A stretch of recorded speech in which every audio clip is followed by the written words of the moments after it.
Hi folks, today I wanted to take a look at the C rank hero, swordswoman or female swordsman.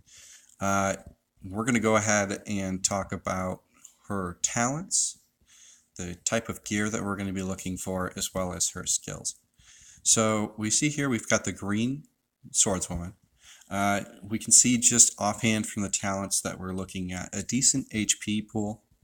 We've got some decent resist off the bat, and we have some decent defense. Now, taking a look at the first skill here, we have a 100% primary attack modifier, 25% defense modifier, and we can get up to 115% on the attack.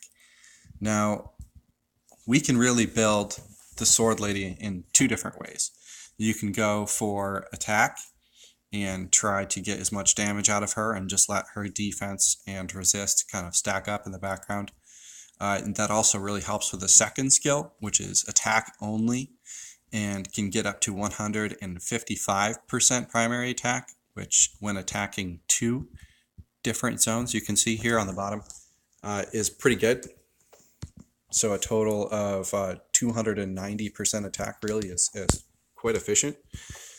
And then for the green, we have imbue your allies with attack and heal over time for 2 turns. Heal over time, healing scales with defense.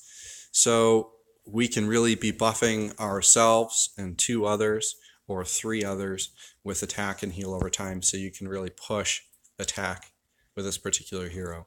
I would suggest, at least in the start, really putting all 4 talent points into defense and taking advantage of the third skill here for the heal over time. That allows the swordswoman to be a passive tank in the front and on auto doing some healing and just kind of chipping away with the first ability. We'll have that defense modifier doing a little bit of damage, and you should have enough attack from your main hand and some stats throughout to get some decent damage in there as well. Now, taking a look at the other type of swordswoman, the other element, we have a different tertiary skill, ultimate skill, which is protect your allies with defense and heal over time. And again, we're getting the same advantages here with the heal over time, scaling with defense. However, we've got the defense boost, which would really help out in general with the front line, or if you have a back line behind you that's getting targeted, like when you start with the red swordswoman and the red Bren, it's good to put the Bren right behind. So talking a little bit about gear, we are really going to want to focus on getting the defensive items for the offhand runes like the belts. That's really going to stack forward on the defensive side, or you're going to want to go with gloves for offensive. Primary hand is you're going to want a sword for the attack main stat, and you're always going to want to go with the shields for the defensive on the offhand. Now, the secondary stats that you're looking for, you're always going to want as much defense and attack as possible.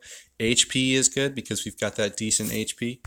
And if you have some of those stats already on the items and you pick up some resist, that would be good. Some things that are virtually useless for the swordswoman would be AP or ability points. Energy regen really isn't going to help you because you're only going to be getting 50% of that small bonus anyway. And you really want to be focusing defense primarily or attack primarily, depending on how you want to build the hero. And then maybe health and resist behind that, just to help with some of the survivability. When you're on auto, the defensive guard or the attack bonus that you get here is going to be really helpful in helping your team survive. That heal of time is arguably the best when used by this character in the game. So really that extra boost you're getting from having a lot of defense is very helpful.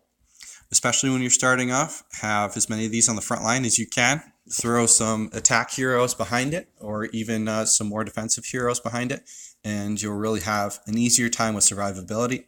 If you have a group based around the Swords Lady, I would suggest farming the Goblin Forest, which we're going to see a lot of attack heavy and weak to attack characters, or you can go with the Undead Crypt, where you'll be seeing much the same. You're going to be seeing a lot of attack-heavy characters, where your attack is also going to be doing some decent damage. All right, good luck, guys.